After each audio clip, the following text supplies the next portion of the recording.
I'll discuss it in brief. Okay, so this poem, Nurse Song, is written by William Blake. Okay, and it is from the collection Songs of Innocence, and this poem was published in 1789.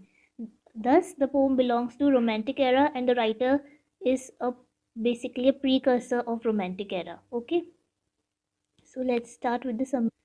The poem basically it develops or unfolds when the nurse calls the children to come home because it is the time of twilight. Basically, it is dusk time. Okay, that the night is about to come. So she tells children to come home as the night is about to come and it's the time of twilight.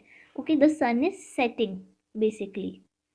But then the children they argue with their caretaker that the daylight is still there. Okay, and there's the dark is not there. The daylight is still there because the sun is setting. Okay, so it is not dark.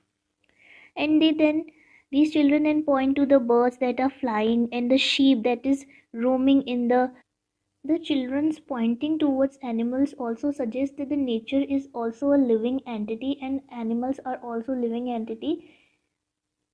And because of the children's innocent behavior, children might feel that animals also go home when it is dark, or they must have been told by an elderly person or this nurse only, their caretaker, that the animals also go home when it is dark. So children also go home when it is dark. So children might be pointing towards the animals, showing that animals are still there. That means it is not the night time. Okay.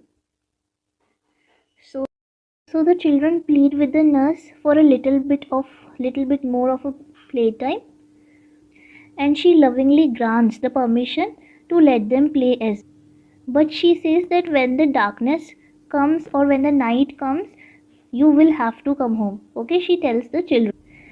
But when she lovingly gives permission and lets them play, the children they are very joyful, they are leaping, they're jumping, shouting and laughing, and their happiness echoes throughout the surrounding hills. Okay, this shows that the liveliness of both the nature and the children. ठीक है, the liveliness both the children and the nature bring,